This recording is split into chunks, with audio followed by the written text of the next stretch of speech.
Hey y'all. If you're watching this, you already know the title, The Ex Who Stole My Business. But you don't know the half of it yet. My name's Hannah Whitaker, 35 years old, born and raised right here in Nashville, Tennessee. And for a long time, I thought I had it all figured out. A little bakery on Charlotte Avenue called Sweet Rise. A man who said he loved me. A future that smelled like brown butter and vanilla every single morning. I grew up in East Nashville, back when it was still rough around the edges. My mama raised me and my little brother in a duplex off Gallatin Pike. She worked doubles at the Waffle House just to keep the lights on, but every Sunday after church, she'd let me stand on a stool in our tiny kitchen and help her make biscuits. That's where I learned that flour and love are basically the same thing, both messy, both necessary, and both capable of holding a family together when everything else falls apart.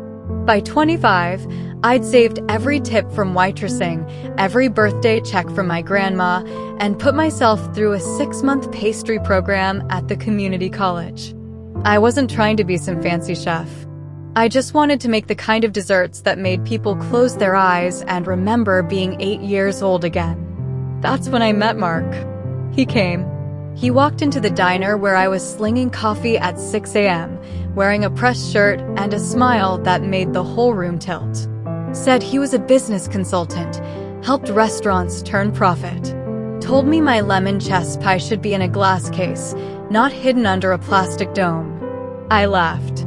He kept coming back. 3 months later, he was helping me write a business plan on napkins between orders. We opened Sweet Rise together in 2018. I did the baking. He did the numbers. I named the signature item after my Mama Ruth's pecan praline tart. We painted the walls butter yellow, hung string lights, played old country vinyl on a record player I found at a yard sale. The first year, we barely broke even. The second year, we were written up in Southern living. By year 3, we had a line out the door on Saturdays and a waiting list for wedding cakes. Mark proposed on the rooftop of the bakery at sunset, slid a tiny diamond onto my flour-dusted finger and said, "Let's build an empire, Han." I cried so hard I got mascara in the buttercream. We started talking about franchising, about a house in Belmead, about kids who'd grow up kneading dough on the same marble countertops their mama did. I trusted him. God, I trusted him. We kept separate bank accounts at first. My mama always said never mix love and money, but Mark said it was inefficient. Said we were a team. So I signed the papers he put in front of me. LLC transfer, operating agreement, tax forms. I didn't read every line. Why would I? He was the numbers guy. I was the one up at 4 a.m. laminating croissant dough. The first crack came small. A late-night argument about hiring a second baker. I wanted to pay fair. He wanted to keep overhead lean. Then he started taking calls in the walk-in cooler. Coming home smelling like someone else's perfume. I told myself it was stress. We were growing too fast. Then one Tuesday in March, I came in early to test a new honey lavender scone recipe. The lights were already on. Mark was at the front counter with a man in a cheap suit. They were looking at my books. The ones I'd handwritten recipes in since I was 19. Mark looked up, startled, like a kid caught stealing. "Hannah, this is Victor. He's helping us restructure." Victor didn't smile, just slid a folder across the counter. Inside was a document I'd never seen.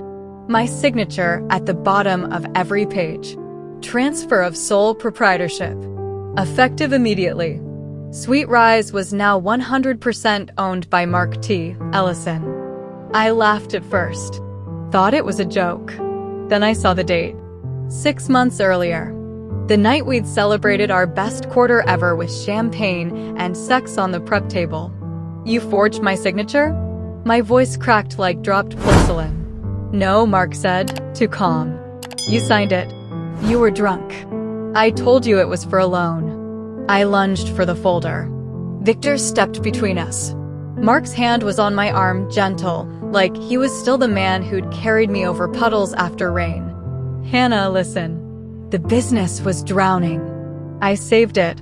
You're still the face. Nothing changes. Everything changed.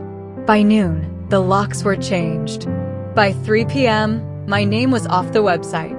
By night, I was sitting in my car outside our apartment, his apartment now, crying so hard I threw up in the cup holder. That was the day my world broke open. But it wasn't the worst day. That came 3 days later, when I found the eviction notice taped to the door of the home we'd shared for 5 years. And the text from Mark, take the week. Then we need to talk about buying out your recipes. I sat on the curb with a garbage bag of clothes and a stand mixer that wouldn't fit in my Civic. The mixer was the only thing I refused to leave behind. It was my mama's. The one she'd used to make my birthday cakes every year until cancer took her at 52. I looked up at the brick building that used to say Sweet Rise Bakery in gold script. Now it just said closed for renovations. Mark's idea of a power move. That night, I slept on my best friend Lila's couch. She poured me whiskey and let me ugly cry into her dog's fur. I kept saying, how could he? How could he? But the real question, the one that kept me up until the sun rose pink over the Cumberland, wasn't how. It was what now? The first month after Mark stole Sweet Rise, I didn't bake a single thing. Couldn't. The smell of sugar made me nauseous. I'd wake up reaching for him in bed. Then remember the empty side of the mattress and the fact that my key didn't work anymore. I lost 12 pounds. My brother Jake drove up from Chattanooga and found me staring at a wall, still in the same sweatpants I'd worn for 4 days. You gotta eat, Han, he said, shoving a biscuit into my hand. I let it crumble onto the carpet. I tried to fight legally. Hired a lawyer with the last of my savings. She was kind, sharp bob, softer eyes, but the news was brutal. The documents were ironclad. I'd signed them. My handwriting. My notary. Mark had covered every base. The lawyer said we could try to prove coercion, but it'd cost $20,000 just to start, and even then, he's got the paper trail, honey. You don't. I had $47 in checking and a credit card maxed out on flour and butter. So I took a job at a coffee shop in Green Hills. Minimum wage plus tips. The owner let me close sometimes so I could cry in the walk-in without customers seeing. I smiled at soccer moms while they ordered oat milk lattes and tried not to think about how I used to be the person they waited in line for. Mark, meanwhile, was living large. Posted a photo on Instagram, him cutting a ribbon at Sweet Rise's grand reopening. New logo. New menu. My pecan praline tart renamed Southern Gentleman's Pie. The caption, grateful for new beginnings. 2,000 likes. Half of them from people who used to call me Chef Hannah. I unfollowed him. Then followed him from a fake account. Then unfollowed again. It was a sickness. Lila tried to set me up on dates. You're 35, not dead. The one guy who showed up smelled like Mark's cologne and spent 20 minutes talking about crypto. I excused myself to the bathroom and climbed out the window. The lowest point came in May. I was walking past Sweet Rise on my way to the bus stop and saw a little girl pressing her face to the window, pointing at the display case. My display case. She was maybe 6, wearing a tutu and rain boots. Her mom said, "Look, they have unicorn cupcakes." I'd created that recipe for a kid's birthday party 2 years ago. Mark had hated the neon frosting, said it was tacky. Now it was front and center. I stood there until the mom noticed me staring. She smiled politely. I smiled back with teeth that felt like glass. Then I went home and punched a hole in Lila's drywall. Jake found me an hour later, knuckles bleeding, sitting in the shower fully clothed. He didn't say anything, just turned off the water, wrapped me in a towel, and drove me to Mama's grave. We sat there until the sun went down. He finally spoke. Mama used to say the devil's in the details, but God's in the dough. You gonna let him steal that too? I didn't answer, but something shifted, like a gear clicking into place. That night, I opened the stand mixer I'd rescued. The one with the dent in the base from when I dropped it moving apartments in college. I stared at it for a long time. Then I drove to Kroger at 2 a.m. and bought flour, sugar, eggs, and the good butter. The European kind with the gold foil. I baked until dawn. Not for money. Not for revenge. Just to remember who I was when my hands knew what to do without thinking. The next morning, I posted a photo on Instagram, my first in months. A single slice of bourbon chocolate pecan pie on a cracked thrift store plate. Caption: some things you can't steal. I didn't expect much. Maybe a few pity likes. By noon, I had 47 messages. By night, 200. People asking where they could buy it. If I shipped. If I catered. Lila came home from work and found me crying over my phone, not sad tears this time. "Han, you've got orders." Like, actual money. I looked at the screen.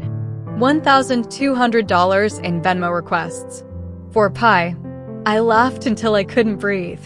That was the moment. The one where I stopped drowning and started swimming. I wiped my face, opened a notes app, and typed 3 words. He's going down. Revenge isn't a lightning bolt. It's a slow cooker. I started small.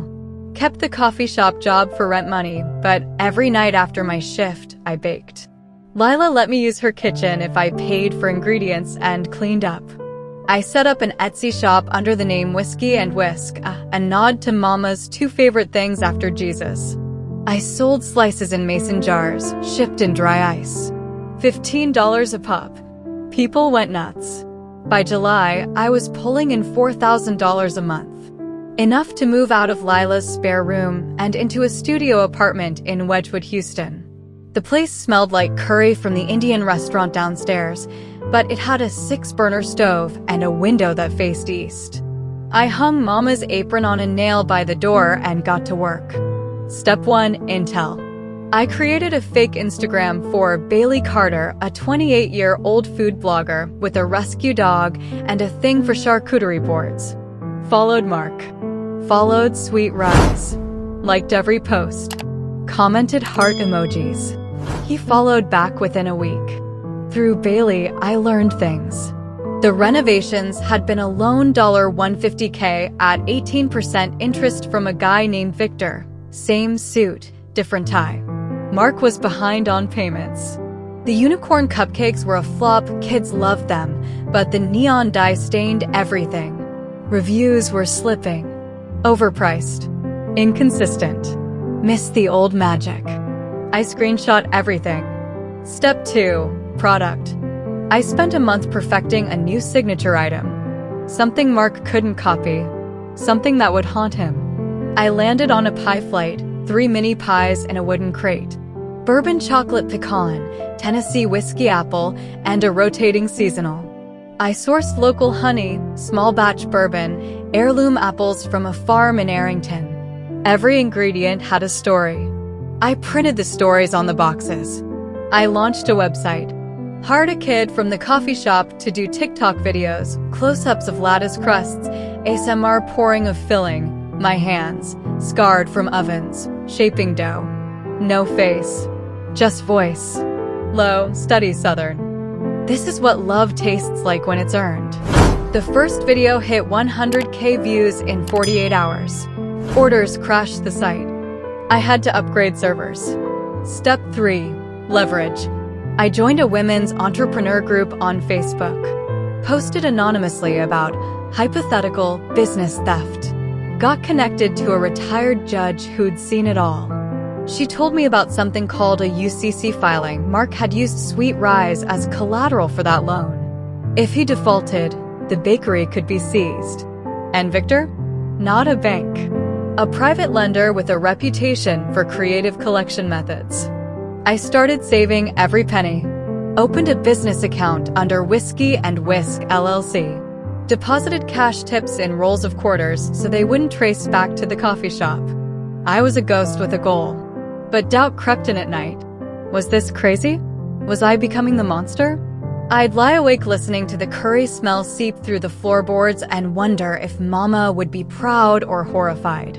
Then I'd remember the eviction notice. The way Mark's hand had felt on my arm, like he was doing me a favor by ruining me.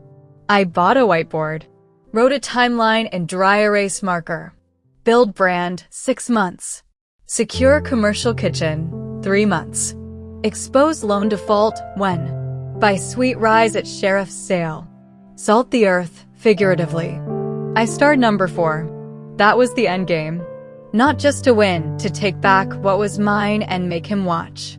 In September, I quit the coffee shop. Rented a 400-square-foot kitchen in a church basement. Hired 2 part-time bakers, single moms who needed flexibility. Paid them $20 an hour, more than Mark ever paid anyone. We worked 14-hour days. Shipped pies to California, New York, even Canada. Southern living called again. This time, they wanted me. I almost said yes. Then I thought about Mark reading it over his morning coffee and smiled. October brought the first real crack in his armor.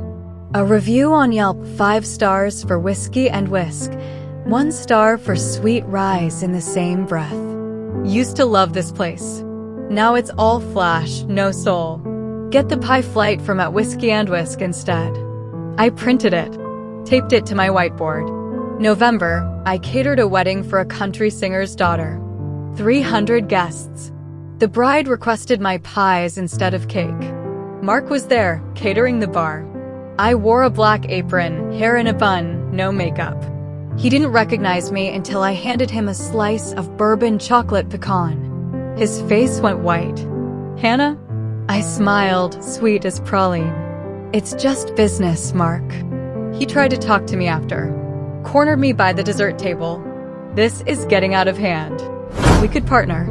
I cut him off. You taught me everything I know about partnership. Then I walked away. Left him holding a pie server like a question he couldn't answer. That night, I got an email from Victor's assistant. Mr. Ellison is prepared to discuss a buyout of your former interest in Sweet Rise. $50,000. Take it or leave it. I stared at the screen for a long time. $50,000 would pay off my debts. Let me expand. But it wasn't about money anymore. I typed back, I'll leave it. Then I opened my savings account. $92,347.12. Almost enough. I scheduled a meeting with a commercial realtor. Told her I was looking for a flagship location. Something with history. Something on Charlotte Avenue. She smiled like she knew a secret. Funny you should ask. There's a property coming available soon. Distressed sale. Owners, motivated. I knew before she said the address. I was standing outside Sweet Rise at 6 a.m. the next morning. The sign was faded, the windows dirty. A for lease sign taped inside the glass. I pressed my hand to the door. Felt the ghost of my own heartbeat from 3 years ago. This was it. The first move. I took a photo. Posted it to the Whiskey and Whisk Instagram story with one word. Soon. December in Nashville is all twinkle lights and hot chicken, but inside the church basement kitchen, it was war. I'd mapped Mark's collapse like a military campaign. Victor's loan was due in full January 15th. Mark had stopped paying in October. The bakery was hemorrhaging, rent 3 months late, suppliers on COD, staff quitting for better gigs. Bailey Carter's Instagram DMs were gold. Mark drunk at 3 a.m., texting her, thinking she was a sympathetic blogger about vindictive exes and needing a miracle. I gave him a miracle. The opposite kind. Step 1. Starve the beast. I poached his last good baker with a $5,000 signing bonus and a promise of equity. She brought recipes, my recipes, the ones Mark had tweaked just enough to claim as his. I reverted them to original. Posted side-by-side comparisons on TikTok.